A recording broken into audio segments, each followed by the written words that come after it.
Okay, so last जो numerical मैंने छोड़ा था वो ये था, इसको आपको सॉल्व करना है। सो देखिए, this is y component of velocity versus position x। ये मैंने आपको आंसर भी बता दिया था इसका, बस सॉल्यूशन देख लो।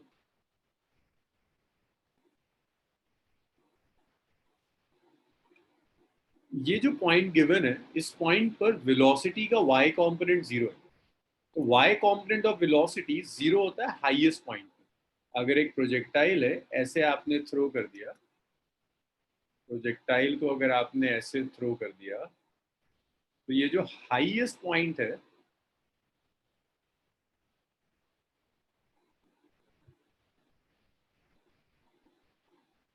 इस हाईएस्ट पॉइंट पर वेलोसिटी का y component 0। At the highest point of motion, y component of velocity is 0. So at highest point,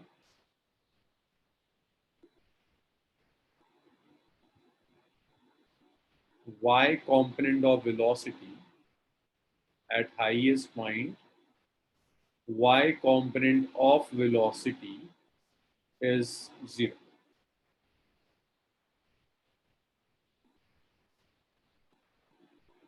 तो हाईएस्ट पॉइंट तक जाने का जो टाइम होगा वो दिया हुआ है हाफ सेकेंड। तो यहाँ जो हाफ है, time taken to reach maximum, this is time taken to reach maximum height. So maximum height तक जाने में जो टाइम लगेगा, दैट टाइम इज हाफ। तो आप इसे लिख सकते हो, t is half, which is u sin theta divided by g। u sin theta को आप uy लिख सकते हैं। भाई टाइम ऑफ फ्लाइट का हाफ हो जाएगा ना, जो टोटल टाइम ऑफ फ्लाइट था 2u sin थीटा, उसका हाफ हो जाएगा uy बाय g। तो यहाँ से आप uy लिख सकते हो, इट्स हाफ g। uy आप लिख सकते हैं, it's half g।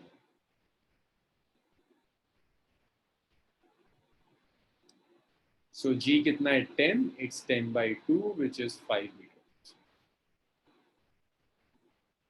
So y component of initial velocity is 5 meter per second. अब सेकंड वाला ग्राफ देखो, इस पॉइंट पर फिर से वेलोसिटी 0। दैट मीन्स ये भी किस पॉइंट के कोरस्पॉन्डिंग है? This is corresponding to highest. Velocity 0 ना, that means this is corresponding to highest. फिर से यार वही यूज कर लो। इस 2 का क्या मतलब है? 2x कोऑर्डिनेट है, means up to highest point, up to highest point, x component of displacement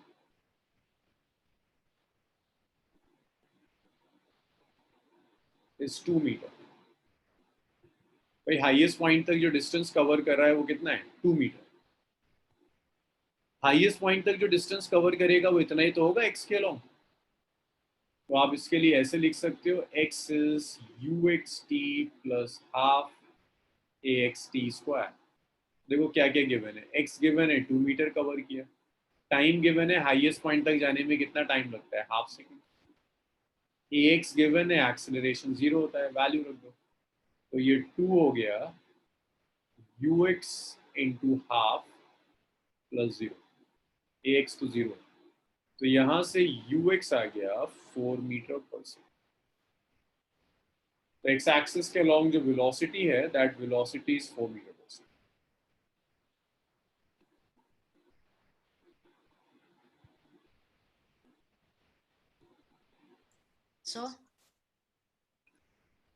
sir आप प्लीज पहला वाला रिपीट कर दीजिए ना, पहला वाला। बताओ कहाँ एग्जैक्टली प्रॉब्लम कहाँ पे? कहीं ऐसा सर आपने जहाँ से स्टार्ट किया था, मुझे सेकंड मतलब x कंपोनेंट समझ में आ गया, y नहीं आया था। इस पॉइंट के कोरस्पॉन्डिंग बताओ मेत्री मुझको, वेलोसिटी कितनी है ग्राफ में? ये जो पॉइंट है तो 0। क्यों, कैसे पता 0 है? सर वहां पर x कंपोनेंट 0 लिखा है ना। नहीं, y कॉम्पोनेंट 0। हाँ सॉरी, y कंपोनेंट 0 लिखा है। वेलोसिटी का y कॉम्पोनेंट 0 होता है हाईएस्ट पॉइंट। ऐसे होता है ना, हाईएस्ट पॉइंट में free yes fall, sir. Highest point पर y component of velocity c। That means highest point तक पहुंचने में जो टाइम लगा वो हाफ सेकेंड है, तो ये half second is time taken to reach maximum height. Half second को कैसे लिख सकते हैं, u sine theta by g, total time of flight का हाफ होगा, टोटल टाइम ऑफ लाइट होता है 2u sine theta by g, so that's u sine theta by g which is ui by g. तो ui कितना आ गया, g by two, g की वैल्यू 10 रख दो, it's 10 by two which is 5। Clear है मैत्री? Yes sir, yes sir. चलो गुड, जल्दी लिख डालो। प्रवीण, सुधांशु, अनुभव, क्लियर है इतना? यस।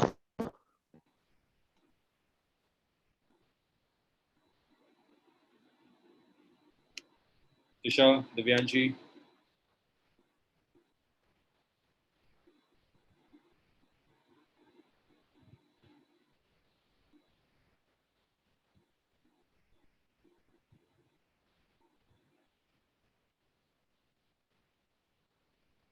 चलो गुड, बहुत बढ़िया दिशा।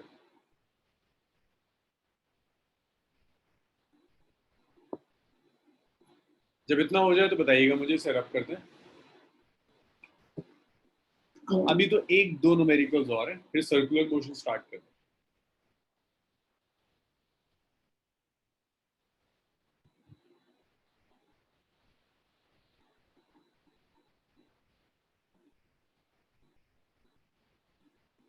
रब कर दूं इसको, सुधांशु, गौरव?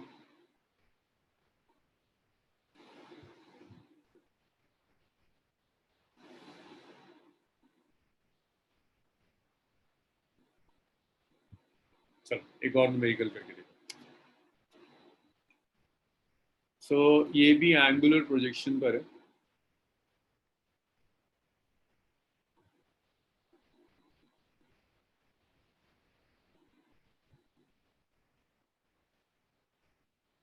ये देखते जाओ, मैंने इस बॉडी को ऐसे प्रोजेक्ट किया,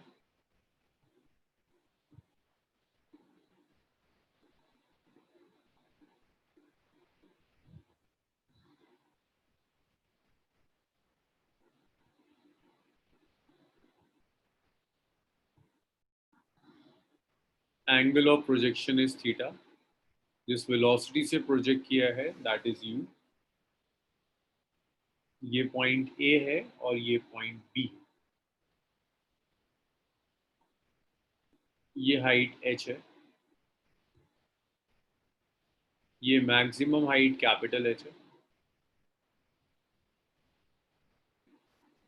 आपसे बोल रहा है calculate time elapsed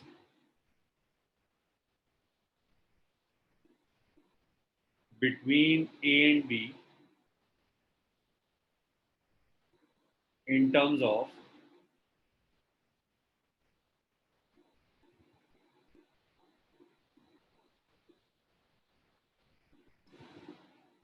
capital H और स्मॉल h के टर्म्स में बस ये बता दो कि A से B तक जाने में कितना टाइम लगेगा। करिए।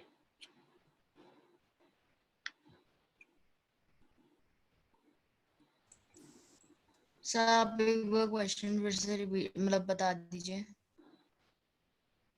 मेरे ये प्रोजेक्टाइल है एंगुलर प्रोजेक्शन, तुम्हें A से B तक का टाइम चाहिए, यहां से यहां तक पहुंचने में कितना टाइम लगेगा।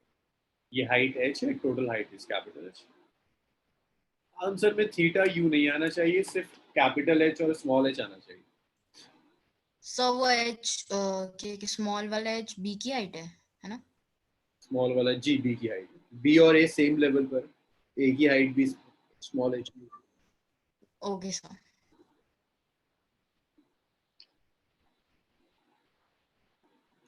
अंश इसे कैलकुलेट करो, कोशिश करो आना चाहिए इसका आंसर।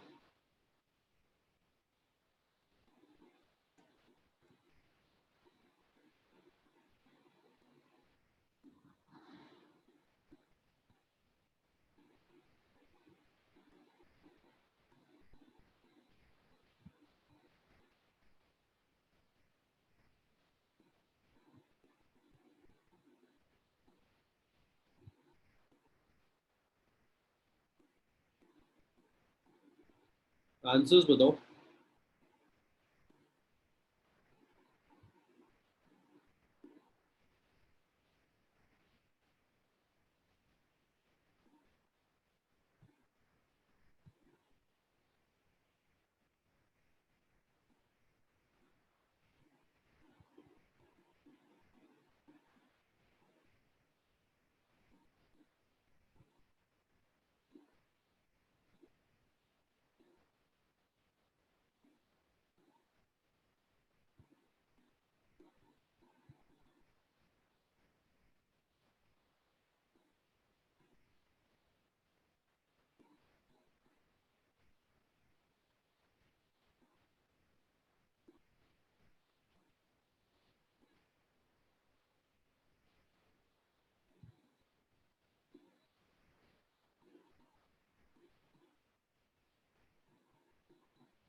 बस 1 मिनट और, इसके बाद फिर मैं सॉल्व करूंगा।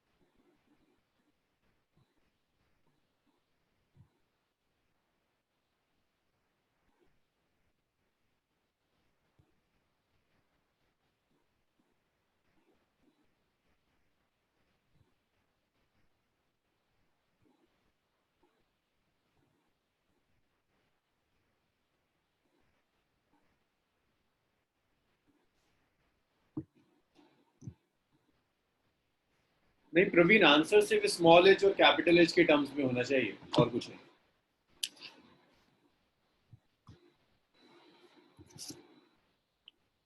नहीं हो रहा है किसी से सॉल्व, चलो साथ में करते हैं। So, एक काम करो, जीरो ओ से लेकर और ये पी तक का मोशन देखते हैं। Motion from O to P, C को जरा जाए।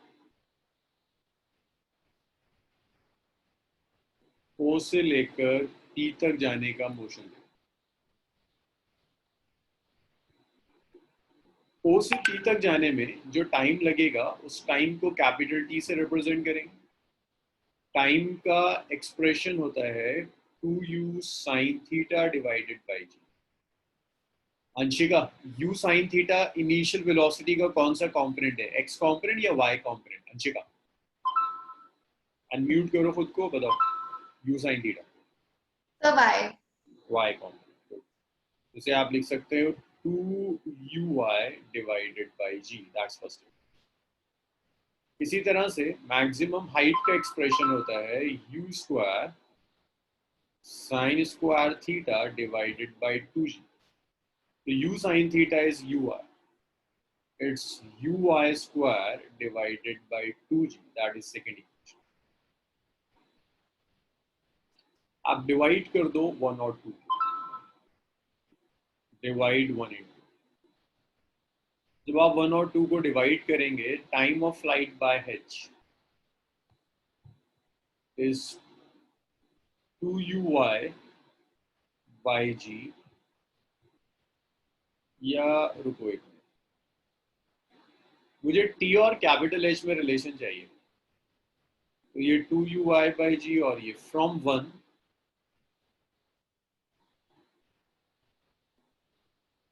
1 से ui कैलकुलेट करो, u आ जाएगा g into capital T by, so h आ जाएगा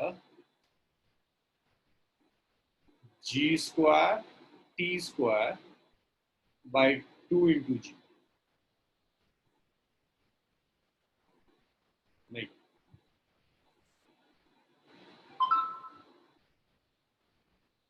इसको मुझे 2 में सब्स्टिट्यूट करना है, तो हाइट का एक्सप्रेशन आएगा U Y square which is G square T square divided by 4 multiplied by 2g, ये कैंसिल हो गया।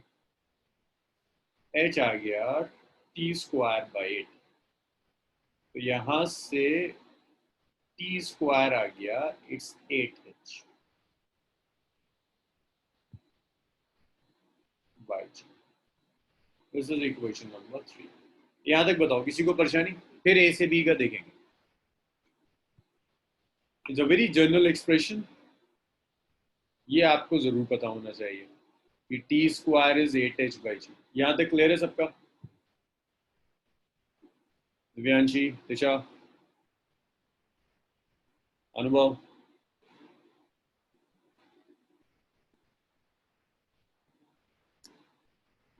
चलो, यहां तक सबका क्लियर है।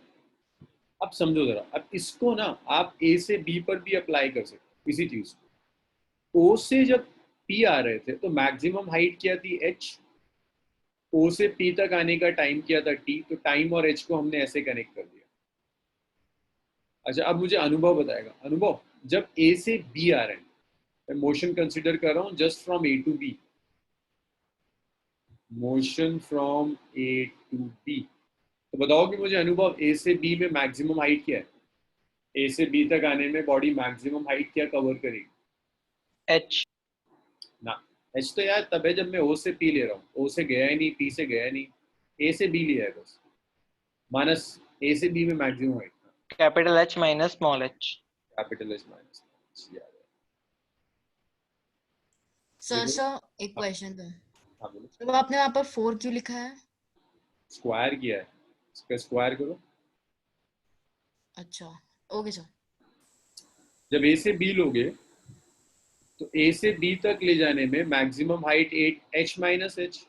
ए से बी तक ले जाने का टाइम टी। तो देखो, टाइम और मैक्सिमम हाइट में रिलेशन है, T square is 8h by ji.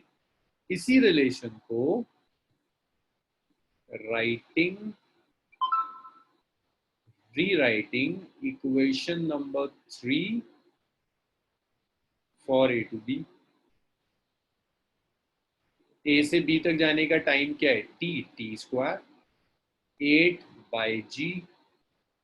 H की जगह आप क्या यूज करेंगे? H minus H. तो यहां से टाइम आ जाएगा, T is root over 8/g H minus H. इतना टाइम लगेगा एक पॉइंट से दूसरे पॉइंट तक जाने, root over 8/g H minus H. बताइए मुझे, क्लियर है सबका? नहीं सर। हाँ बताओ सुधांशु, कहाँ से थर्ड तक आया सर था? वो लास्ट वाला पार्ट। अब सुनो, जब ओ से टी जा रहा था सुधांशु, टाइम कितना था? टी था, कैपिटल टी। ओ से यस टी सर। तक जाने में मैक्सिमम हाइट क्या थी? एच। तो मैंने टी और एच को कनेक्ट कर दिया, T square is 8h by क्या था। अब जब मैं मोशन कंसीडर कर रहा हूँ सिर्फ ए से बी तक, ए से बी तक जाने में जो कैपिटल टी की जगह कितना टाइम आ रहा है? Small T. This is time from A to B. ये जो ओ से पी तक प्रोजेक्टाइल था, उसे ए से बी तक भी तो प्रोजेक्टाइल समझ सकते हैं। और ए से बी तक मैक्सिमम हाइट कितनी है? H minus H. तो कैपिटल एच की जगह एच माइनस एच आ गया बाई जी। तो टी आ गया root 8 H minus H. Okay sir.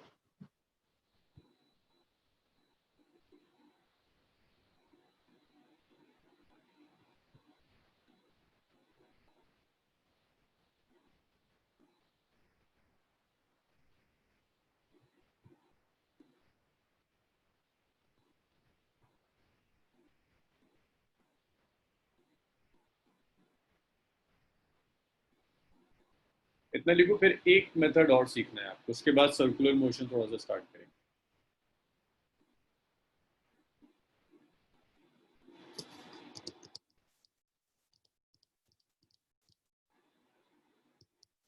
Sir यहाँ पे स्मॉल एच की वैल्यू हमने कैसे निकालेंगे? स्मॉलेस्ट गिवन है, स्मॉलेस्ट गिवन है, कैपिटल एच भी दिया हुआ है। मनस्मत, यस कैपिटल सर। स्मॉलेस्ट दिया हुआ है, ठीक है।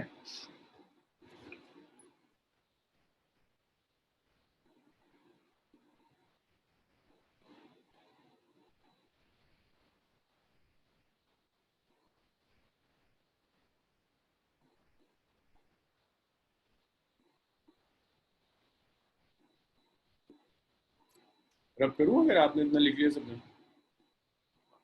अनान, अब्दुल अनान,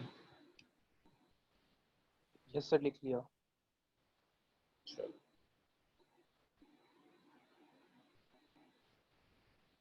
अब कुछ न्यूमेरिकल्स के लिए इक्वेशन ऑफ ट्राजेक्टरी यूज करते हैं और इक्वेशन ऑफ ट्राजेक्टरी को रेंज में कन्वर्ट करते हैं। सो इक्वेशन ऑफ ट्राजेक्टरी, भाई यहाँ एंगुलर प्रोजेक्शन में मैंने आपको इक्वेशन ऑफ ट्राजेक्टरी लिखवाया था, which is x tan theta minus half g x square by u square cos square theta. That's equation of trajectory. X tan theta minus half g x square by u square cos square theta. यही है ना equation of trajectory? जरा पलट के देखो, जब drive करी थी इक्वेशन ऑफ ट्राजेक्टरी ये आया था एक्सप्रेशन, कुछ और था? यस सर यही है। यही था। इस इक्वेशन ऑफ ट्राजेक्टरी को रेंज की टर्म्स में कन्वर्ट कर, रेंज का एक्सप्रेशन होता है u square sine 2 theta over g, so it's u square 2 sine theta cos theta divided by g not.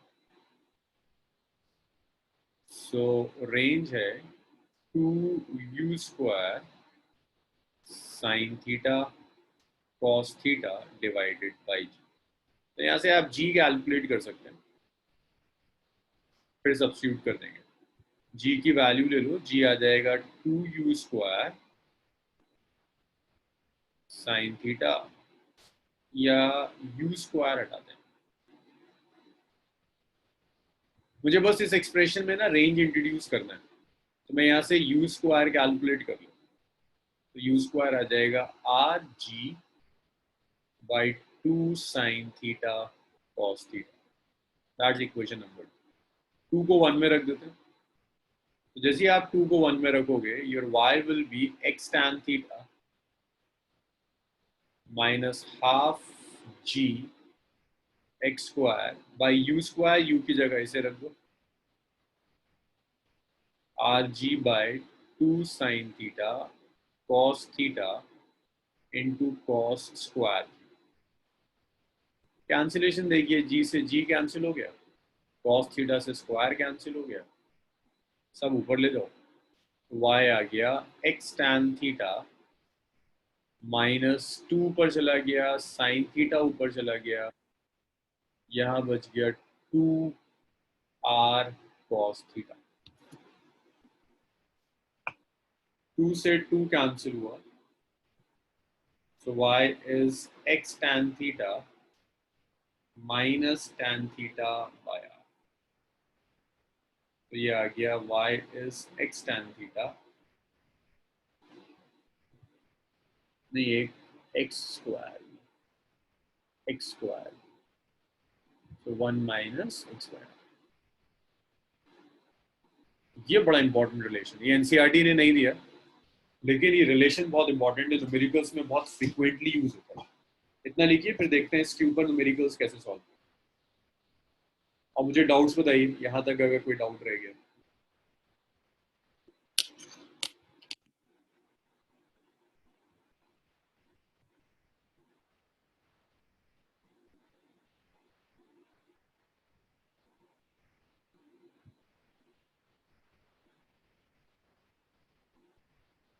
तो हाँ। तो हम ये जो इक्वेशन ड्राइव करें सर, इसको हम स्टैंडर्ड इक्वेशन ऑफ पैराबोला से कंपेयर करके भी तो ड्राइव कर सकते हैं। स्टैंडर्ड इक्वेशन ऑफ पैराबोला से कंपेयर करके? Yes sir. यार लेकिन फिर वहां पर फोकस वगैरह ढूंढने पड़ेंगे। नहीं सर, मैंने इसको दूसरे मेथड से करके करा है, ट्राई कर रहा था मैं घर में बैठा बैठा। हाँ तो मैंने पहले लिखा इक्वेशन ऑफ ट्रेजेक्टरी, ये बनी y is equal to ax minus bx square. ठीक है। तो हमने इसके एक जो जहाँ पे फॉल करेगा ट्रेजेक्टरी, तो हमने वाले उसको कोऑर्डिनेट को ले लिया r,0, और हाईएस्ट पॉइंट पे हमने कोऑर्डिनेट ले लिया r/2, h, हाँ ठीक है, फिर हमने r/2 नहीं, पहले हमने r,0 को जो इक्वेशन में रखा, ठीक है उससे आया a is equal to br आ गया हमारा। ठीक फिर हमने उसको h मैक्स पे रख दिया, r/2 एंड h पे, ठीक है तो ये आया हमारा h is equal to a r/2 minus b r/2 का होल स्क्वायर। ठीक है फिर मुझे एक रिलेशन पता था, r/h is equal to 4/tan theta. r/h is 4/tan theta. ठीक है तो हमने इसमें रख दिया ये वाला रिलेशन, हाँ तो फर्दर कैलकुलेट करके a की वैल्यू आ गई हमारी tan थीटा।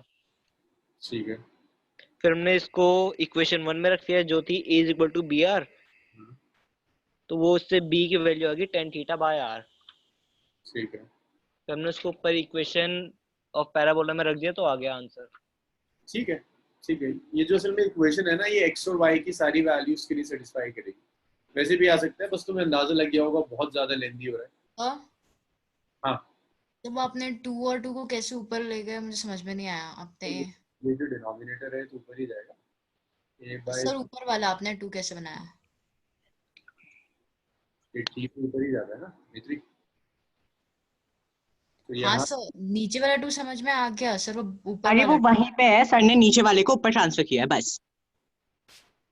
अच्छा हाँ हाँ ठीक है ठीक है। करी और ये ऊपर।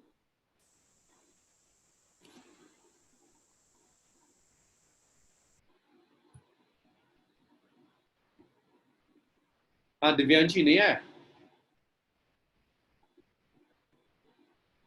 दिव्यांशी किस स्टेप पे डाउट है बताओ।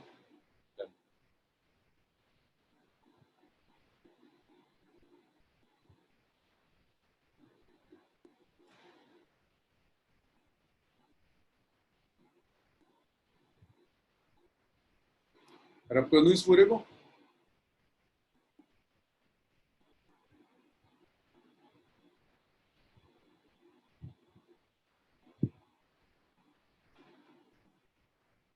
अब देखिए इसके ऊपर न्यूमेरिकल्स, कुछ न्यूमेरिकल्स जो बिना इस इक्वेशन के आप सॉल्व करोगे तो बहुत ज्यादा टाइम ले जाएंगे। इस इक्वेशन से काफी आसानी से सॉल्व हो जाए।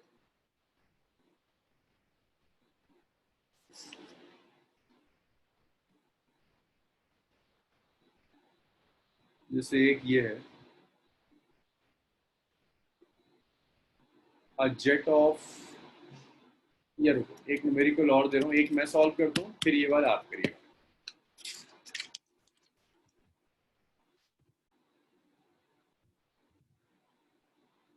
So from a point on the ground,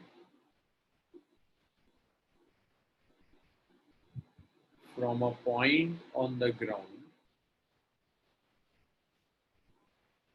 at a distance a,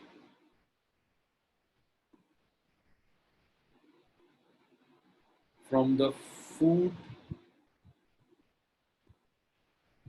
of a pole, a ball is thrown at an angle of 45 degree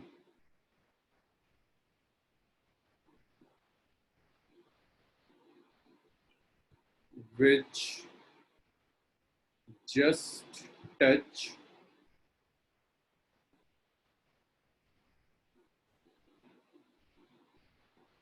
the top of the pole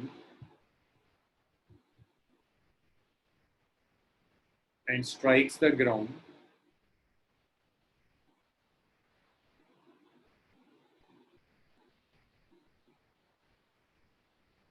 at a distance b on the other side of it.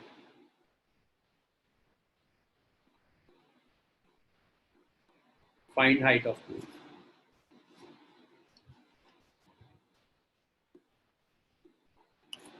Find height of pole.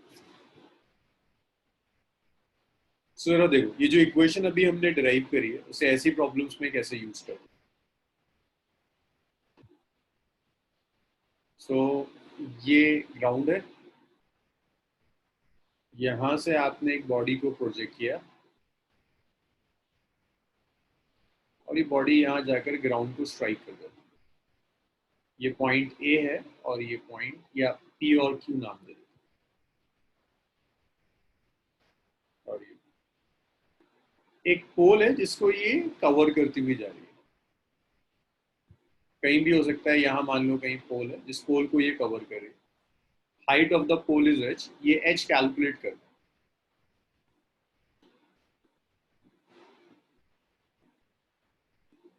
ये P कह दिया और ये Q कह दिया। सो यहां से लेकर इस पोल तक का डिस्टेंस A हो गया, पोल से Q तक का डिस्टेंस B हो गया, हाइट H कैलकुलेट कर दी। तो यहां जो रेंज होगी that range is A plus B, range is A plus B। और ये पॉइंट मान लो this is point P, point P का x कोऑर्डिनेट A है, y कोऑर्डिनेट H है। तो आप कह सकते हो x कोऑर्डिनेट A है, y कोऑर्डिनेट H है, एंगल ऑफ प्रोजेक्शन 45 डिग्री दिया हुआ, ये H आपको कैलकुलेट करना है। तो ये जो इक्वेशन है y is x tan theta 1 minus x by r, x tan theta 1 minus x by r, इसके अंदर सारी वैल्यूज रख दो, y की जगह h रख दिया, x a हो गया, tan 45 डिग्री हो गया, 1 minus a r is a plus b, so h हो गया a, this is a plus b, it's a plus b minus, so minus a से ये प्लस a कैंसिल हुआ, h is ab by a plus b। बस ये आपका height का expression आ गया, height is ab by a plus,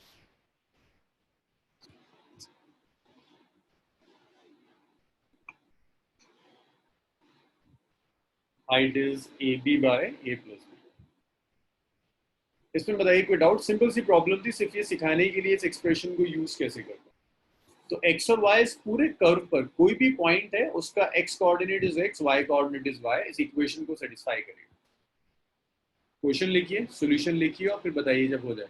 next numerical देखिए।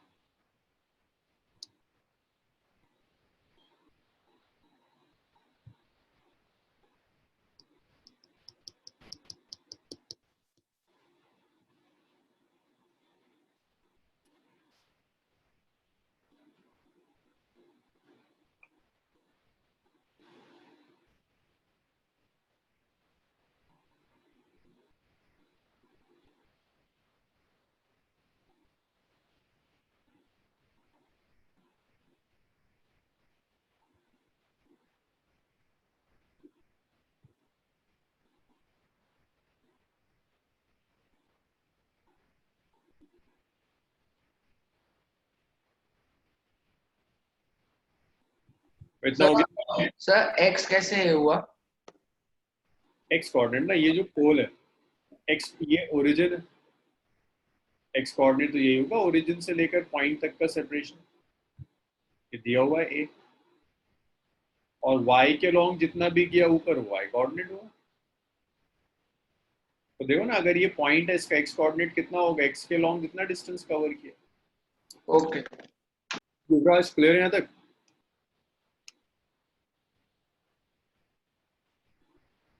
यश रब कर दूं इसे? अगर ये आ गया तो उसके बाद का आप सॉल्व करोगे, तो इसे फिर मैं रब करता हूँ। ठीक है लिखो। अच्छा आज अटेंटिव।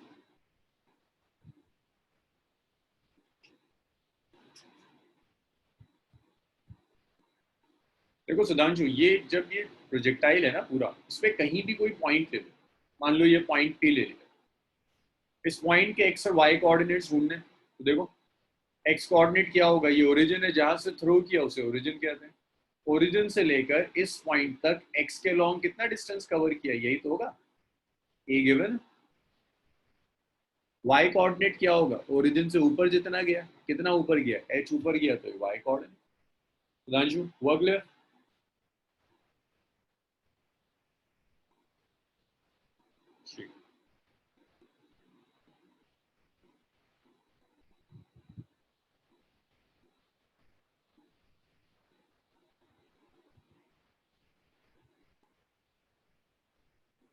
नेक्स्ट क्वेश्चन देखिए, सेम लॉजिक है लेकिन इसे अब आप सॉल्व करके देखो।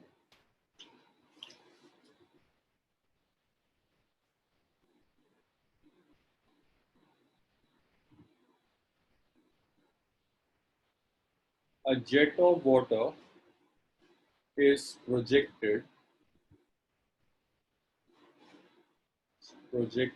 at an angle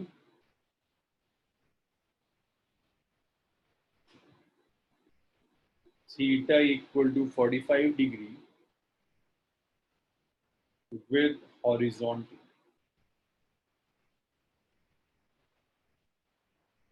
from point A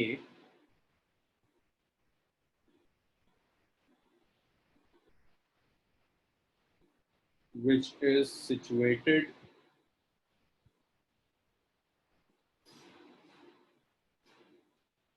at a distance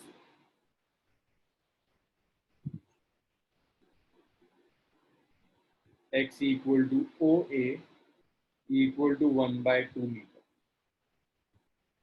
from a vertical wall।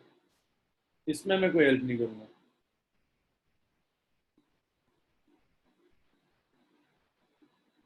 If speed of projection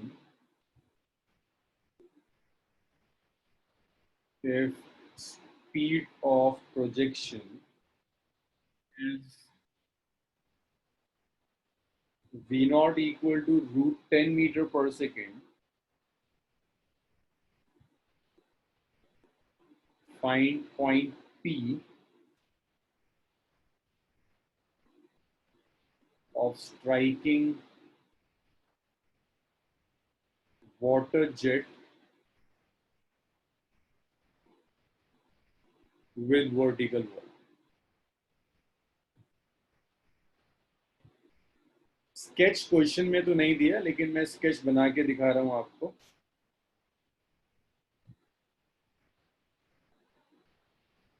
यहां से एक वाटर जेट है, ऐसे जाता है, वॉल को कहीं जाकर हिट कर रहा है। वॉल कोई मैक्सिमम हाइट नहीं है, वॉल इससे कुछ डिस्टेंस पर दिए हुई है, that distance is 1/2 metre. This angle of projection is 45 degree.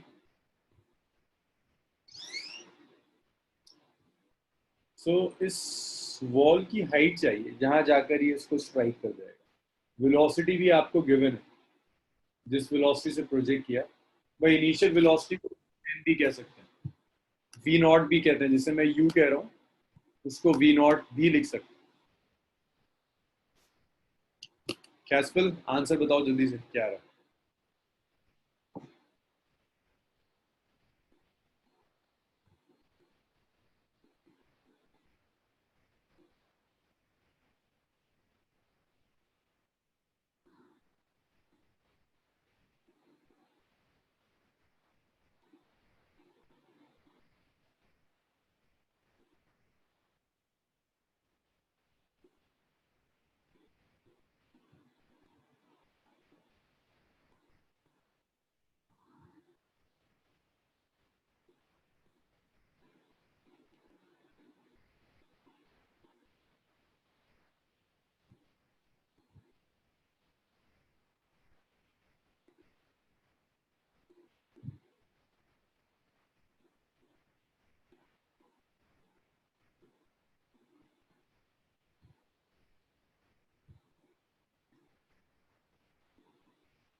वही कैस्पल और मानस का सही है, गौरव का ठीक आ रहा है, युवराज ठीक कर रहा है। मेथ्री का भी ठीक है।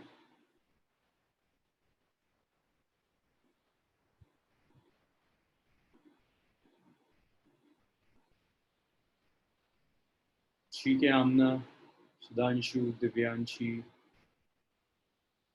तो देखो यहाँ पहला काम है किसी तरह से रेंज कैलकुलेट करो। तो रेंज होता है u square sine 2 theta over g. तो ये हो जाएगा u square sine 2 into 45 degree over जी।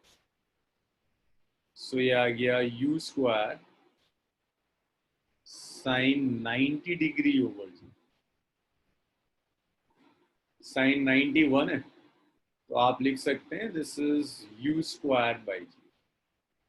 वैल्यू रख दो, u कितना है √10, सो इट्स 10 बाई 10, रेंज आ गया 1। सो लेकिन अगर इसमें 1/2, अगर आपने बताया था बोथ साइड r/2 होता है, तो अगर यहाँ पर 1/2 है तो वहां पर भी 1/2 होगा नेक्स्ट हाफ में, तो हम ऐड भी तो कर सकते हैं ना। वो तब होता है मेथ्री जब मैक्सिमम हाइट हो। ये मैक्सिमम हाइट मुझे नहीं पता था कि ये मैक्सिमम हाइट है, तो कुछ भी हो सकता है। तब भी मेरा सेम आंसर है। अच्छा, तो इत्तेफाक से मैक्सिमम हाइट है ये, लेकिन कहीं मेंशन नहीं है, इसलिए ये मेंशन नहीं है कि ये मैक्सिमम हाइट है। उन्होंने डेटा ऐसा दे दिया कि मैच कर रहा है, कुछ और दे देता तो शायद मैच नहीं करता। Yes sir. अब ये जो पॉइंट है, इस पॉइंट के x और y कोऑर्डिनेट्स चाहिए। इस पॉइंट का x कोऑर्डिनेट कितना है, ½ मीटर। इस पॉइंट का y कोऑर्डिनेट कितना है, अननोन है।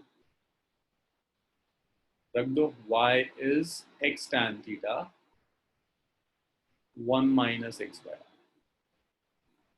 तो y कोऑर्डिनेट आपको कैलकुलेट करना है, x is ½ tan 45 degree 1 minus x is ½ r is 1। So y आ गया ½ 10 45 is 1, 1 minus half is half, so y आ गया 1/4, y आ गया 0.25। तो 0.25 मीटर की हाइट पर ले जाकर ये हिट कर जाएगा।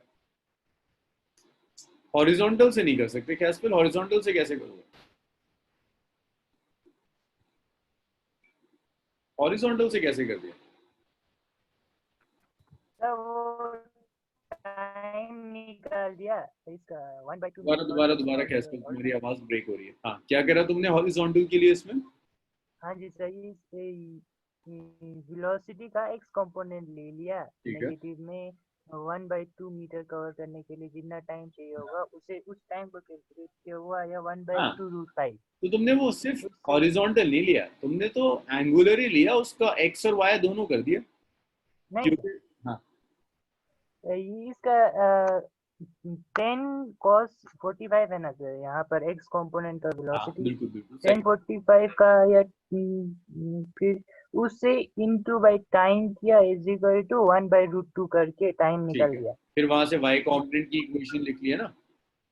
फिर वहां से टाइम का इक्वेशन निकला √2h/g का, √2 h/g, फिर h आ गया।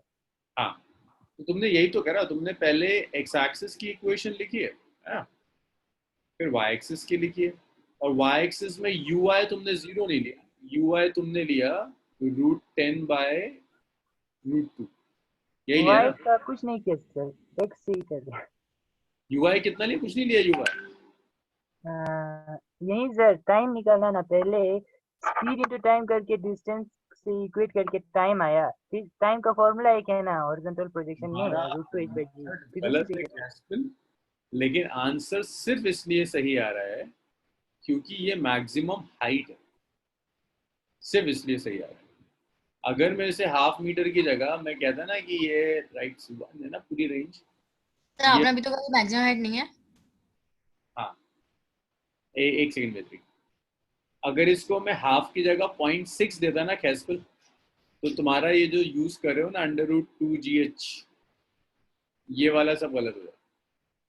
तुम्हारा सही सिर्फ इसलिए आ गया क्योंकि ये इत्तेफाक से मैक्सिमम हाइट है, क्योंकि टोटल रेंज 1 आ रही है तो ½ अदर भी ½। लेकिन ऐसा कुछ गिवन नहीं था कि ये मैक्सिमम हाइट होगा। तुम जो यूज कर रहे हो, तुम एक काम करना, इसको क्लास के बाद 0.6 लेना। Okay sir. इस मेथड से सॉल्व करना और फिर तुम जो कर रहे हो उससे सॉल्व करना, आंसर्स मैच नहीं करेंगे। मासिव इसलिए मैच कर रहा है, मैक्सिमम हाइट है ना, मैक्सिमम हाइट पर वी वाई 0 होता है, इसलिए तुम्हारा आंसर गलती से मैच कर। तो मतलब ये मैक्सिमम हाइट है लेकिन गिवन नहीं है। हाँ, गिवन नहीं है, तुम अपनी मर्जी से अज्यूम नहीं कर सकते, तो वैल्यू ऐसी दे दी कि मैक्सिमम हाइट की तरह हो गया। अगर यहाँ हाँ ये क्वेश्चन अच्छा था। इसलिए तुम्हारा आंसर वहां से सही आ रहा था, लेकिन अगर वो 0.6 दे देता तो तुम्हारा आंसर गलत। इसे मैं रब कर दूं? सब लिख चुके हैं? यश, हाँ। अंशु,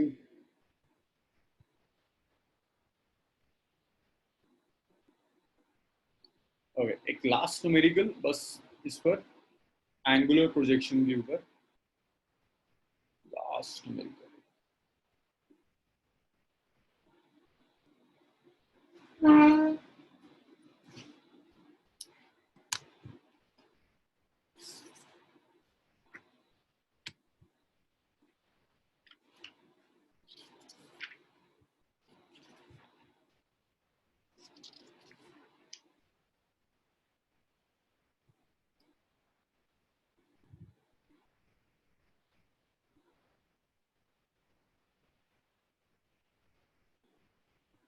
ये बड़ा क्लासिकल एग्जाम्पल है। A hunter aims his gun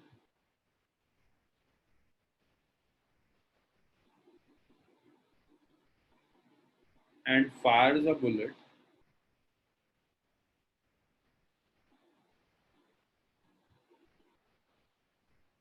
directly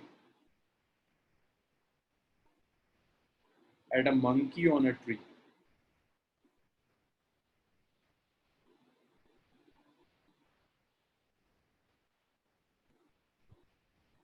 At the instant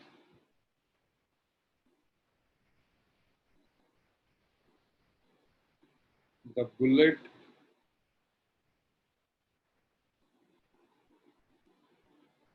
leaves the barrel of gun,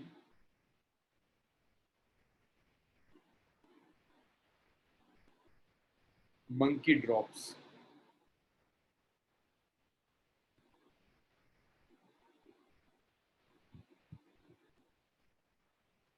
Will bullet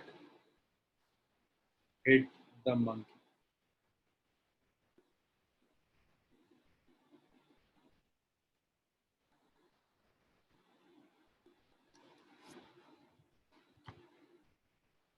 So देखो, इसको करने के लिए आप, मैं बस हिंट दे रहा हूँ, पहले आप एक बार ट्राई करोगे फिर मैं सॉल्व करूँ।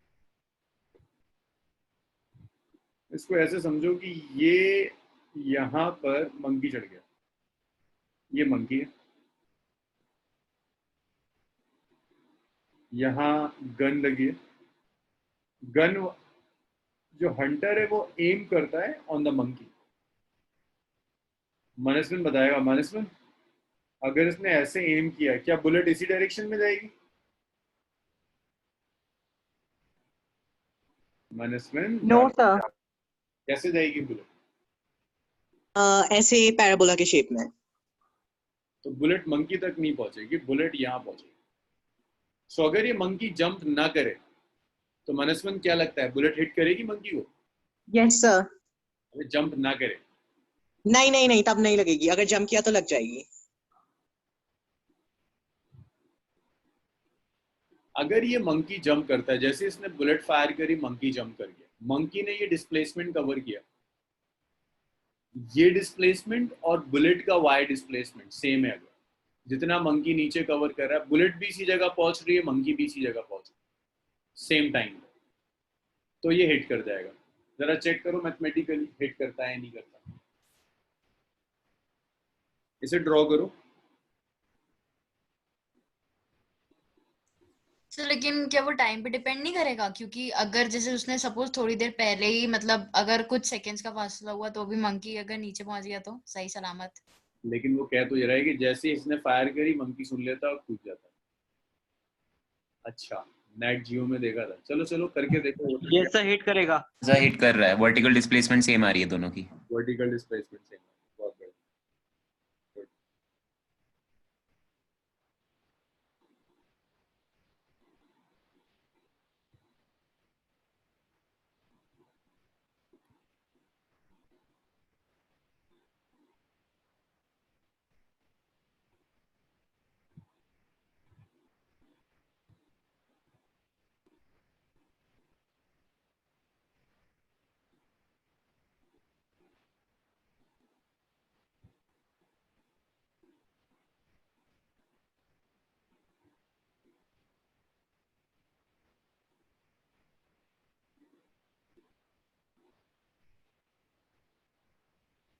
सर इसमें हॉरिजॉन्टल लेवल्स तो मेंशन नहीं है, तो इसमें कंडीशन नहीं हो सकती है कि अगर हॉरिजॉन्टल लेवल्स उनकी सेम नहीं है तब हिट नहीं करेगी बुलेट मंकी को? हॉरिजॉन्टल लेवल्स अगर नहीं है, हॉरिजॉन्टल लेवल किसका? जहां से आपने गन है और ये जो ट्री है, इस ट्री की बेस का, ये कह रहे हो? नहीं सर, मैं बोल रहा हूँ टाइम ऑफ फायरिंग उसका और मंकी का जंप करना दोनों सेम हॉरिजॉन्टल लेवल पे होना चाहिए ना? नहीं, इससे क्या फर्क पड़ेगा? मंकी तो हवा में ही उड़ जाएगा, मंकी ग्राउंड पे तो आ ही नहीं रहा।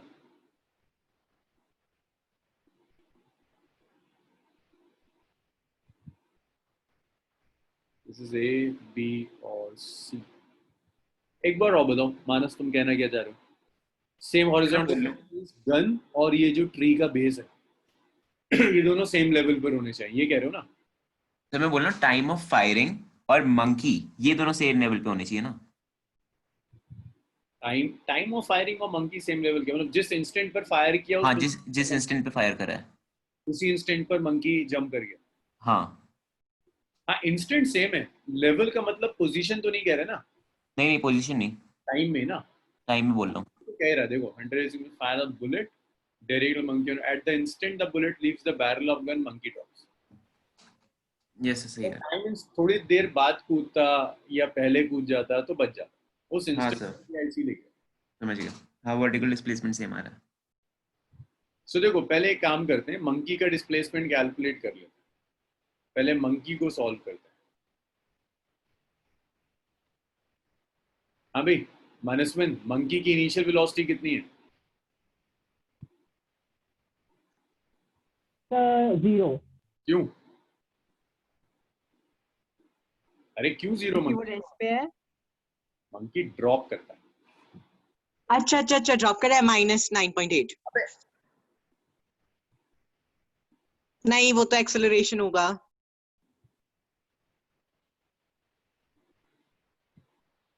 इसीलिए कहता हूँ मानसवन, बात मत किया कर दिया। मैंने वही बोला था। तो टाइम चाहिए, टाइम भी नहीं पता, वाई डिस्प्लेसमेंट भी नहीं पता कितना कवर करेगा। सो वाई डिस्प्लेसमेंट में ऐसे लिख लेता हूँ, y is UIT plus half AYT square monkey के लिए।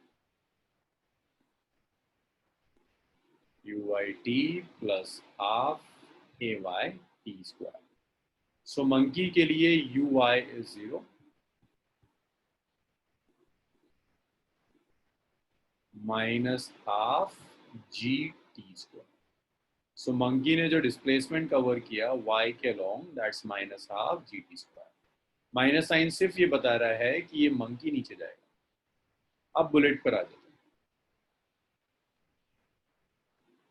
अब जब बुलेट को फायर किया, बुलेट ने जो y डिस्प्लेसमेंट कवर किया होगा इतने ही टाइम में, वो y डिस्प्लेसमेंट इतना है। सो मंकी ने जो y कवर किया ना, that y is basically AB। ये है y ऑफ मंकी। बुलेट ऊपर जा रही है, बुलेट जो डिस्टेंस कवर करेगी दैट इज CB। बुलेट के लिए इनिशियल वेलोसिटी का y component is u sin theta. ये इनिशियल वेलोसिटी का y कंपोनेंट है which is u sin theta। Acceleration along y-axis is minus of g। y-axis के along जो acceleration होगा that's minus of g। आपको और क्या कैलकुलेट करना है? टाइम तो t है जो पहले टाइम था, तो बुलेट के लिए y is UIT plus half AYT square. तो उस बुलेट ने जो डिस्टेंस कवर किया y विच इज CB, ये डिस्टेंस हो गया u which is u sin theta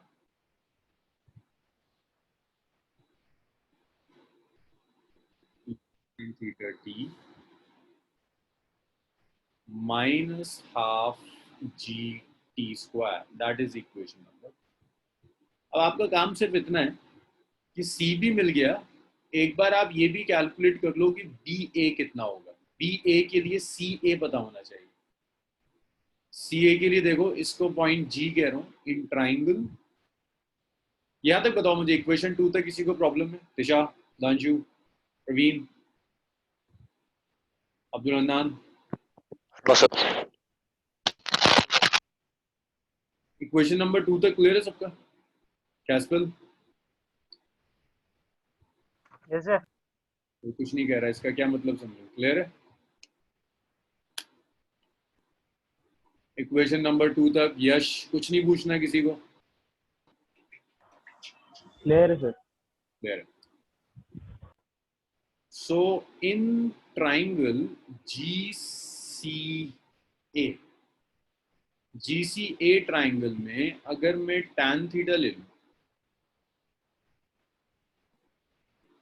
tan theta होता है परपेंडिकुलर अपॉन बेस, तो आ जाएगा परपेंडिकुलर इज AC। सर हाँ, सर अपने मंकी के मतलब इनिशियल वेलोसिटी के ऊपर y क्यों लिखा है? क्योंकि y एक्सिस के अलॉन्ग ही तो कूद रहा है मंकी। मंकी का मोशन तो y के अलॉन्ग ही है ना, इसलिए। अच्छा ओके सर। अब AC आ गया x tan थीटा। सो यहां से बुलेट के लिए आप AB निकाल सकते हो। बुलेट ने जो डिस्टेंस AB कवर किया होगा,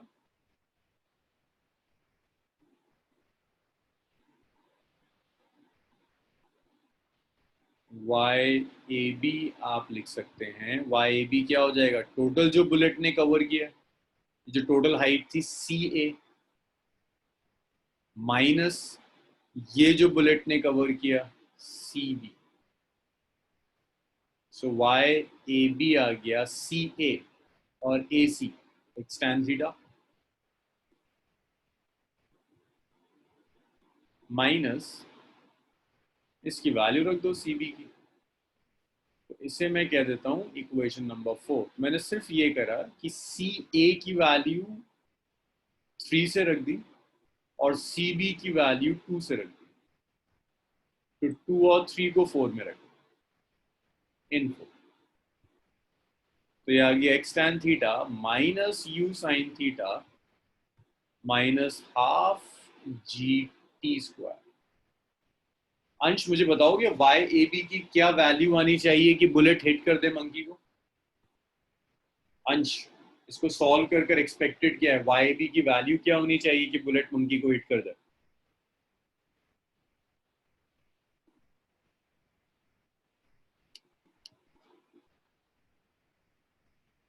अनुभव, एक्सपेक्टेड क्या है? YAB कितना आना चाहिए कि बुलेट मंकी को हिट कर दे?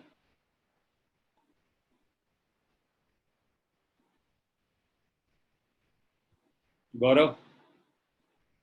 Half GT square minus. हाँ, जितना मंकी ने डिस्प्लेसमेंट कवर किया एग्जैक्टली उतना ही आना चाहिए।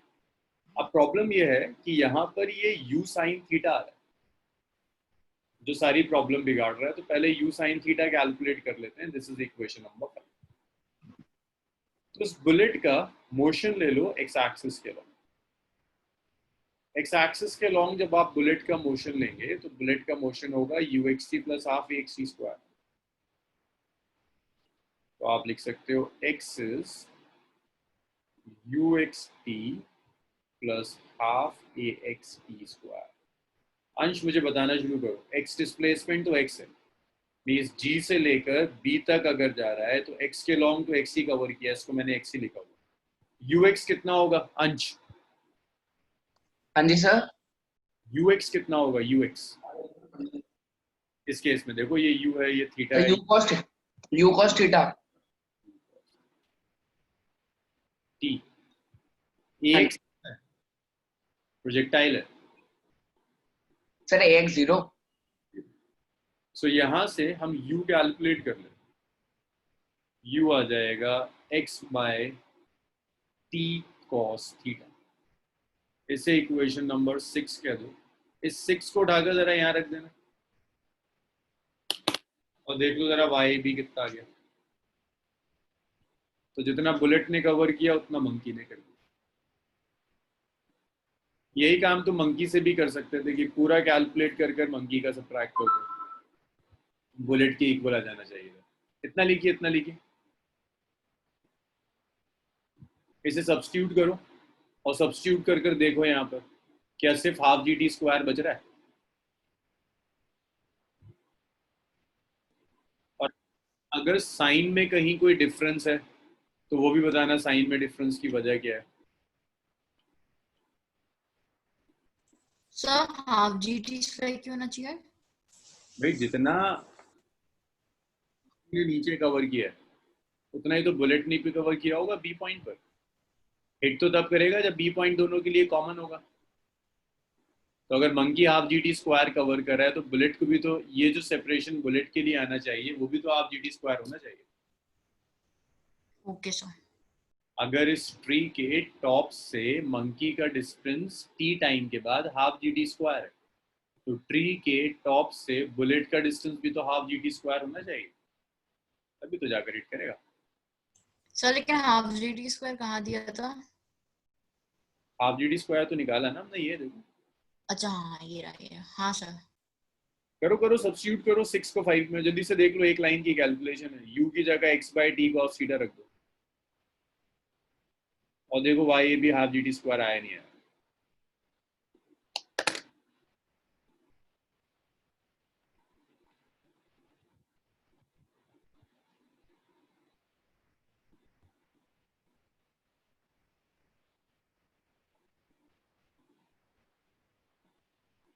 Done sir. सर पॉजिटिव में आ रहा है। हाँ पॉजिटिव है। अब इसको भी देखो ऐसा क्यों हो रहा है कि मंकी का नेगेटिव आ रहा है और बुलेट का पॉजिटिव आ रहा है। मंकी नीचे जा रहा है और बुलेट ऊपर जा रही है।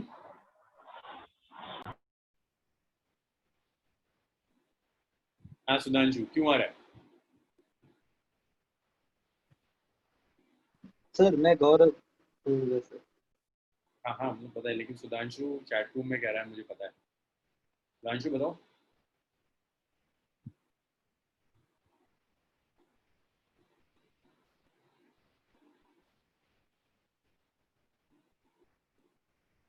अरे नहीं, एक अब बुलेट ऊपर जा रही है इसलिए पॉजिटिव आ रहा है, मंकी नीचे आ रहा है इसलिए नेगेटिव आ रहा है।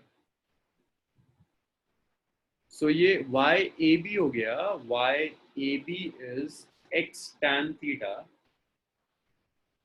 Minus u sin theta. t की वैल्यू रख दो, t कितना है x by U cos theta, u की वैल्यू रख दो, u रख दिया आपने x by T cos theta sin theta t minus half G T square. तो देखो t से ये t कैंसिल हो गया, y ए बी आ गया x tan theta minus x tan theta plus half G T square. तो bullet के लिए भी जो डिस्प्लेसमेंट आया that is half G T square. तो जितना मंकी ने कवर किया उतना बुलेट ने कवर किया, लेकिन अभी तो मैं अपवर्ड्स ले रहा हूँ ना। आपने जहां से थ्रो किया और जहां जाकर मेत्री ये मंकी को हिट कर रही है वहां तक तो बुलेट ऊपर ही जा रही है। Yes sir. So bullet will hit the monkey.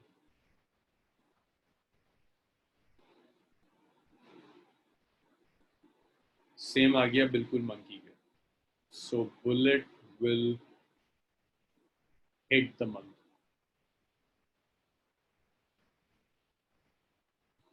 तो एक बुलेट मंकी को हिट कर देगी।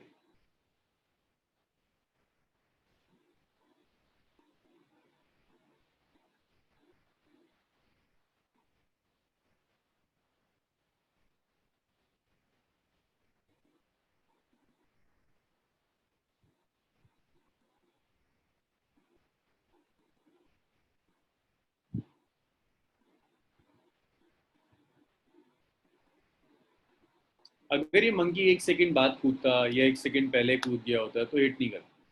सेम इंस्टेंट पे कूदेगा तो जरूर हिट कर देगा। यस सर मैंने भी पहले ये पूछा था सर। तो इस इंस्टेंट का मतलब यहाँ सेम था ना कि मतलब टाइम बिल्कुल दोनों का सेम ही होगा। कि जिस इंस्टेंट पे बुलेट फायर हुई उसी इंस्टेंट पर वो जंप कर गया, दोनों के लिए टाइम सेम। अगर नहीं होता तो फिर हिट नहीं करो। Done sir. चलो इसको रब कर रहे हैं फिर। युवराज क्लियर है ये?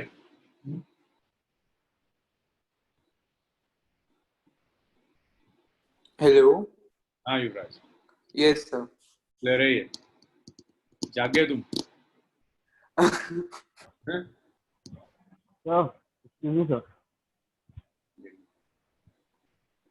चलो इसको रब करते हैं। भाई देखो प्रोजेक्टाइल पे मैं फिर आऊंगा। प्रोजेक्टाइल में कुछ केसेस और हैं जो एनसीईआरटी में नहीं है, लाइक इंक्लाइंड प्लेन है, मूविंग, अगर प्रोजेक्ट जहाँ से प्रोजेक्ट कर रहे हैं वो चीज़ मूव करना शुरू कर दे, बट उसे रिलेटिव वेलोसिटी 2D के बात करेंगे दोबारा से प्रोजेक्टाइल। फिलहाल मैं सर्कुलर मोशन स्टार्ट कर रहा हूँ।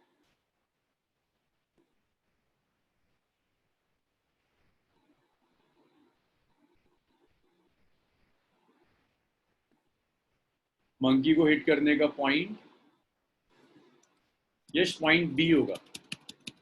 बी बी बी, ये वाला, ये बी पॉइंट है। मैक्सिमम हाइट पे नहीं, जंप कर गया ना, यहाँ हिट करेगा। ये पॉइंट बी है, जिस पॉइंट के लिए मंकी का डिस्प्लेसमेंट और बुलेट का डिस्प्लेसमेंट सेम। सुधांशु जी पॉजिटिव तब था जब सिर्फ हॉरिजॉन्टल था। जब सिर्फ हॉरिजॉन्टल था, बॉडी नीचे आ रही थी, ऊपर नहीं जा रही थी तब, लेकिन अब तो ऊपर भी जा रही है।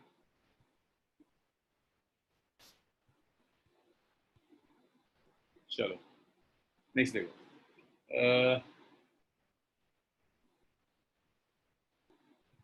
Circular motion.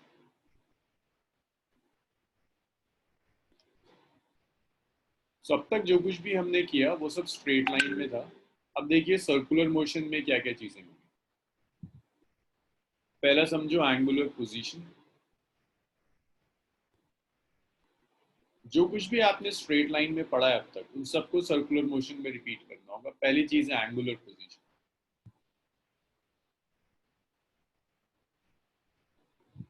तो अगर ये एक सर्कुलर ट्रैक है और इस सर्कुलर ट्रैक पर बॉडी किसी पॉइंट ए से लेकर किसी पॉइंट बी तक आ रही है,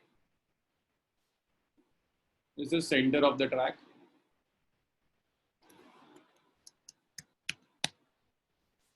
पोजीशन के लिए किसी को ओरिजिन मानना होता है। मैंने इस पॉइंट को ओरिजिन मान लिया कि अगर बॉडी यहाँ पर है इस पॉइंट पर, तो मैं कहूंगा ये ओरिजिन पर रखी हुई, तो ये ओरिजिन है। कुछ टाइम के बाद बॉडी यहाँ आ जाती है, ए पॉइंट पर आ गई। तो ओरिजिन की रिस्पेक्ट में बॉडी ने जो भी एंगल कवर किया है,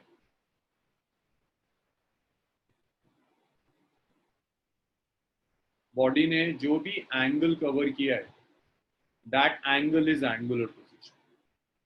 ये यहाँ आ गया, इसने जो भी एंगल कवर किया थीटा, इस एंगल को आप एंगुलर पोजीशन को, so theta is angular position. जैसे लीनियर पोजीशन होता है ऐसी angular position. So this is angle covered by body on circular track.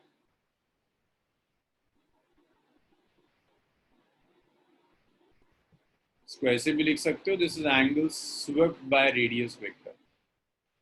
इसको आप ऐसे भी लिख सकते हो, that this is angle swept by radius vector.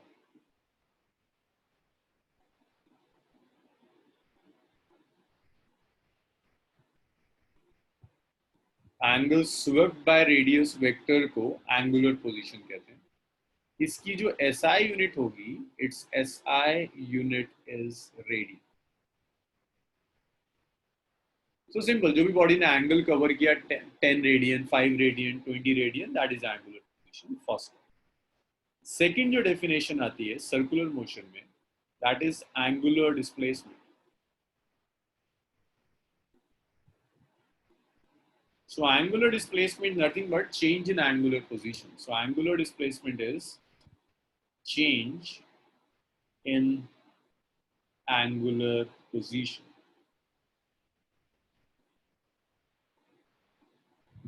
Angular position में जो भी चेंज आएगा उसे एंगुलर डिस्प्लेसमेंट कहेंगे। तो इसे डेल्टा थीटा से रिप्रेजेंट करते हैं। This is final angular position minus initial angular position, that's delta theta, final angular position minus initial. तो जो चेंज आएगा एंगुलर पोजीशन में उसे एंगुलर डिस्प्लेसमेंट कहेंगे। It's a scalar quantity.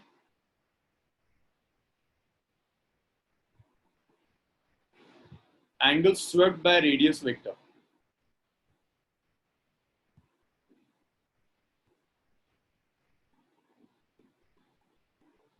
अब इस एंगुलर डिस्प्लेसमेंट में एक चीज याद रखिएगा कि SI यूनिट यहां भी रेडियन है।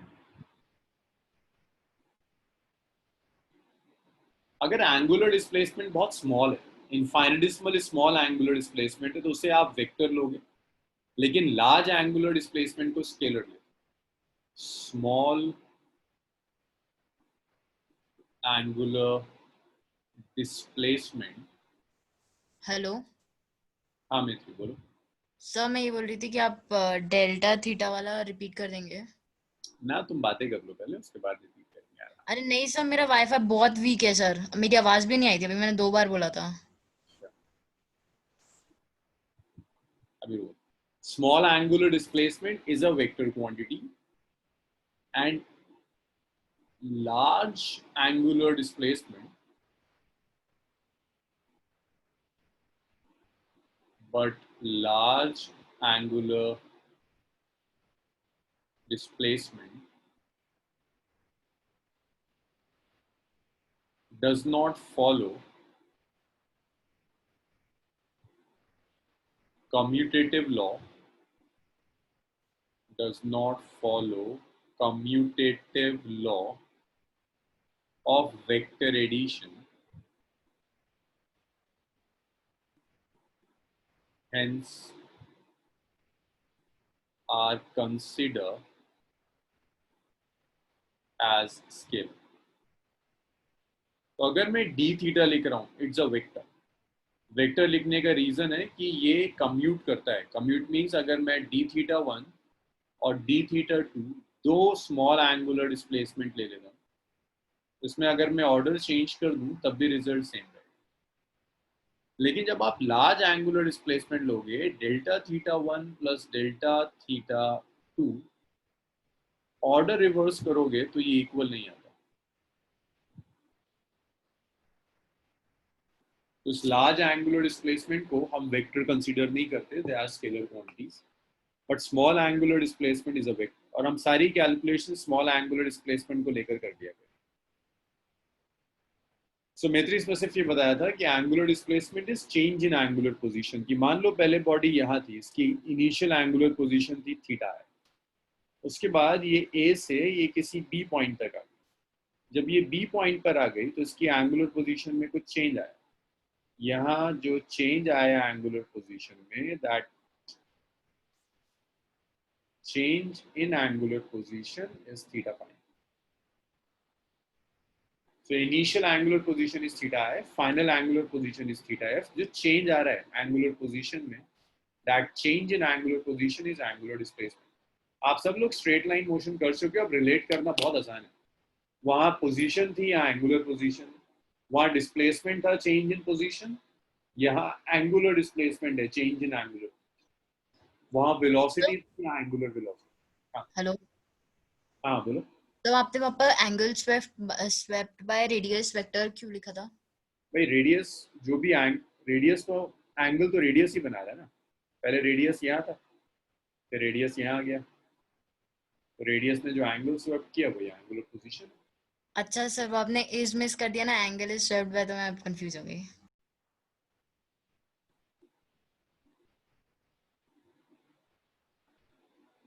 अब देखो, जो एंगुलर डिस्प्लेसमेंट है, ये एंगुलर डिस्प्लेसमेंट स्केलर भी हो सकता है, वेक्टर भी हो सकता है, डिपेंड करता है आप कैसा ले रहे हो। अगर आप बहुत ही स्मॉल एंगुलर डिस्प्लेसमेंट ले, infinitesimal small angular displacement, so that small angular displacement को आप वेक्टर कहोगे, that's a vector quantity. But अगर आप लार्ज एंगुलर डिस्प्लेसमेंट ले रहे हो, तो लार्ज एंगुलर डिस्प्लेसमेंट को आप वेक्टर नहीं कहेंगे, इसको हम वेक्टर कंसीडर नहीं करते। रीजन सिर्फ इतना है कि वेक्टर होने के लिए वेक्टर लॉस फॉलो करना बहुत जरूरी है। वेक्टर लॉस में एक आता है कम्यूटेटिव प्रॉपर्टी की वेक्टर कम्यूट करता है, स्मॉल एंगुलर डिस्प्लेसमेंट कम्यूट कर जाता है तो वेक्टर, और जैसे ही आप लार्ज एंगुलर डिस्प्लेसमेंट लोगे कम्यूट नहीं करता, जिसे आप वेक्टर कंसीडर नहीं करेंगे। बस इतनी सी चीजें हमने, infinitesimal small angular displacement is a vector, large angular displacement is scalar. Reason है commutative law, small angular displacement commute करेगा, लार्ज एंगुलर डिस्प्लेसमेंट कम्यूट नहीं करता, इसीलिए आप उसे वेक्टर कंसीडर नहीं करते। सर बट वो कम्यूट क्यों नहीं करता, उसका रीजन क्या है? अगर आप यहाँ पैरेललोग्राम लॉ लगाओगे, वही इसका नेचर यही है कि जब आप पैरेललोग्राम लॉ अप्लाई करेंगे तो पैरेललोग्राम लॉ अप्लाई करके खुद दिखेगा आपको कि vector A plus vector B और vector B plus vector A same नहीं आ रहे, डायरेक्शन अलग है। अभी और क्लियर होगा जब इसके डायरेक्शन हम डिस्कस करेंगे कि इसका डायरेक्शन होता कैसे। हाँ कैस्पल फिर नॉर्मल एडिशन करना है, लार्ज में नॉर्मल एडिशन, स्मॉल में vector addition.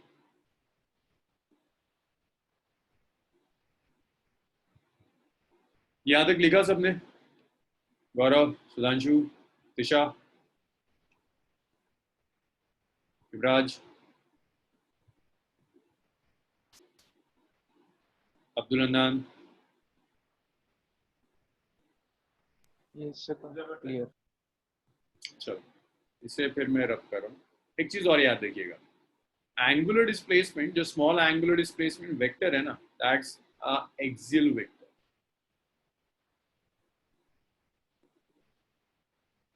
is an axial vector.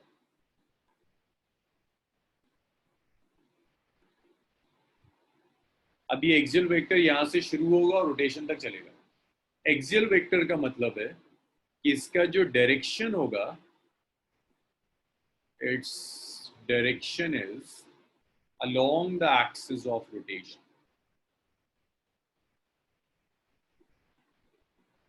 It's an axial vector, इसका डायरेक्शन एक्सिस ऑफ रोटेशन के along होता है। देखिए इसका मतलब क्या है,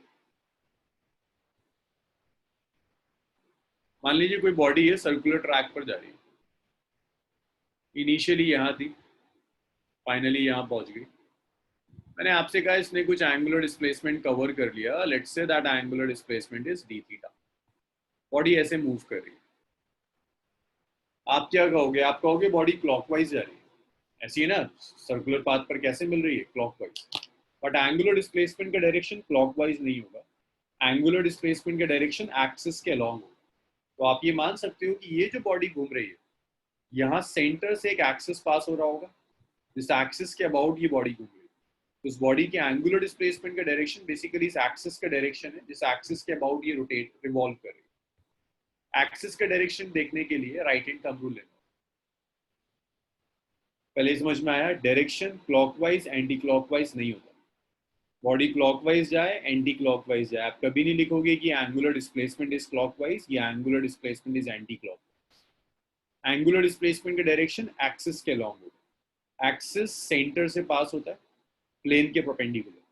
तो या तो आउटवर्ड्स एक एक्सिस होगा जिसके अबाउट ये घूम रहा है, या इनवर्ड्स एक एक्सिस होगा जिसके अबाउट घूम रहा है। अब एक्सिस आउटवर्ड्स है या इनवर्ड्स, उसके लिए right hand thumb rule use करें। its direction is given by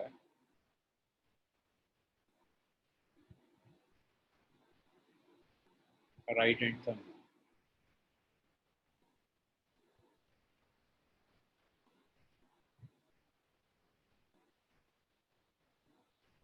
तो यहां तक बताइए, क्लियर है ना?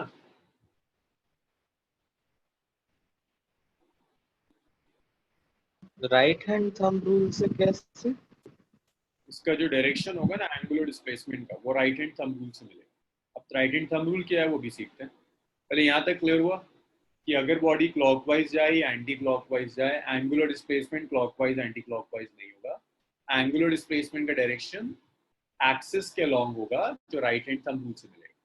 अब देखो राइट हैंड थंब रूल कैसे अप्लाई करते हैं। राइट हैंड लो अपना, और जैसा सेंस ऑफ रोटेशन है, जैसे ये घूम रहा है वैसे राइट हैंड अपना रख दो, जैसे ये रोटेट कर रहा है वैसे फिंगर कर्ल कर दो। और बताओ मुझे थंब कहाँ जा रहा है, इसे कॉपी पर ड्रॉ करो, अपना राइट हैंड लो और कॉपी पर इसे कर्ल कर दो। सेंस ऑफ जैसे जैसे ये घूम रहा है वैसे वैसे फिंगर कर्ल करो और मुझे बताओ थंब का डायरेक्शन क्या है इनसाइड द कॉपी, इनसाइड जा रहा होगा डायरेक्शन। आप ऐसे कर्ल करोगे जैसे मैं स्क्रीन है लैपटॉप की तो मेरा जो थंब है वो इनवर्ड्स जा रहा है into the screen of laptop. अगर आप मोबाइल फोन पर अप्लाई करोगे तो आपका thumb into the mobile phone जा रहा होगा। कॉपी पर अगर आप ड्रॉ करेंगे into the plane of copy जा रहा होगा, सो डायरेक्शन इनसाइड होगा। तो राइट हैंड थंब रूल यही कहता है, देखो राइट हैंड थंब रूल क्या है, तो यहाँ इनवर्ड्स जाएगा, एंगुलर डिस्प्लेसमेंट का डायरेक्शन इनवर्ड्स होगा, right hand thumb rule.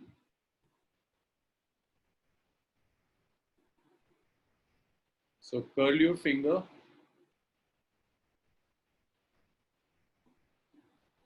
along motion of body. सही लिखना है। हाँ सब लिखना है, जल्दी जल्दी लिखो। Along motion of body. Thumb will give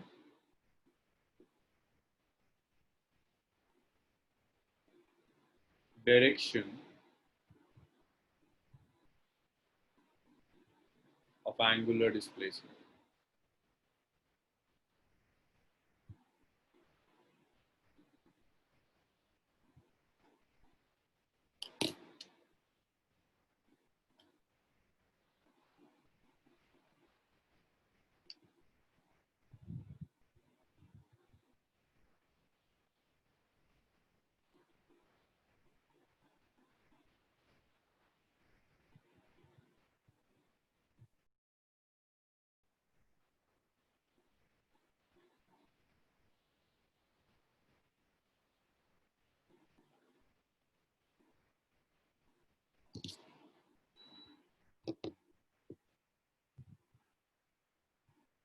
तो यहाँ पर डायरेक्शन इनवर्ड्स है।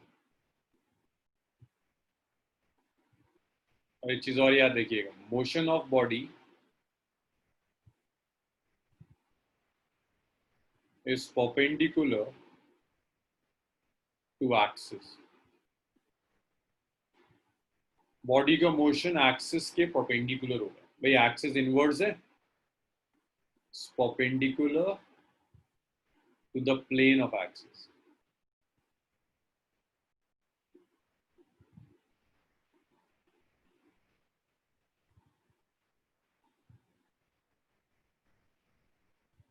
जहां भी एक्सिस है, एक्सिस के परपेंडिकुलर बॉडी रोटेट करेगी। देखो यहाँ एक्सिस कौन सा होगा, जेड एक्सिस होगा और बॉडी रोटेट कर रही है एक्स वाई प्लेन।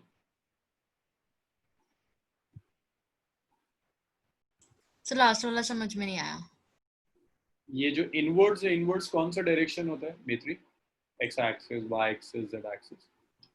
सो एक्स एक्सिस ये होता है एक्स एक्सिस, ऊपर जाता है वाई एक्सिस, बाहर आता है पॉजिटिव जेड एक्सिस, इनवर्ड्स जाता है नेगेटिव जेड एक्सिस। तो इनवर्ड्स कौन सा होगा? पॉजिटिव नेगेटिव जेड ना, नहीं, सॉरी नेगेटिव, नेगेटिव आउट जा रहा है ना। Outward is positive Z, inwards is negative Z. और ये बॉडी जिस प्लेन में घूम रही हो, प्लेन कौन सा है? बोर्ड का प्लेन है, X Y plane. Yes sir. So axis कहाँ पर है? जेड एक्सिस के अलोंग। Yes sir. मोशन कहाँ हो रहा है? एक्स वाई प्लेन में। Yes sir. तो एक्सिस और मोशन में क्या रिलेशन है? सो वो परपेंडिकुलर है। Yes.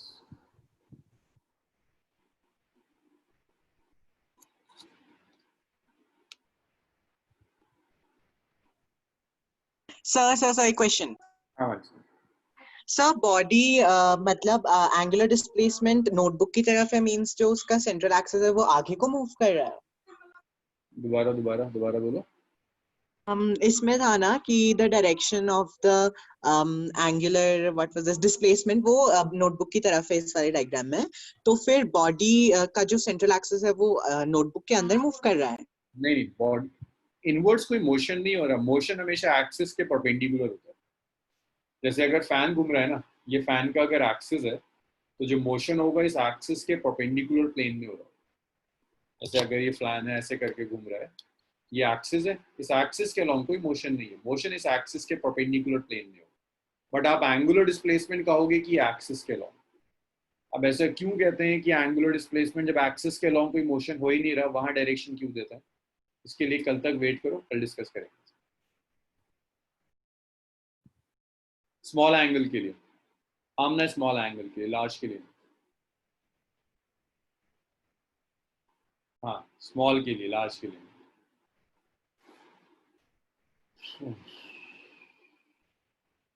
चलो आज यही छोड़ते हैं, कल कंटिन्यू करेंगे। Thank you, sir. Bye, sir. Sir Bye, sir. Thank you, sir. Yes yes yes.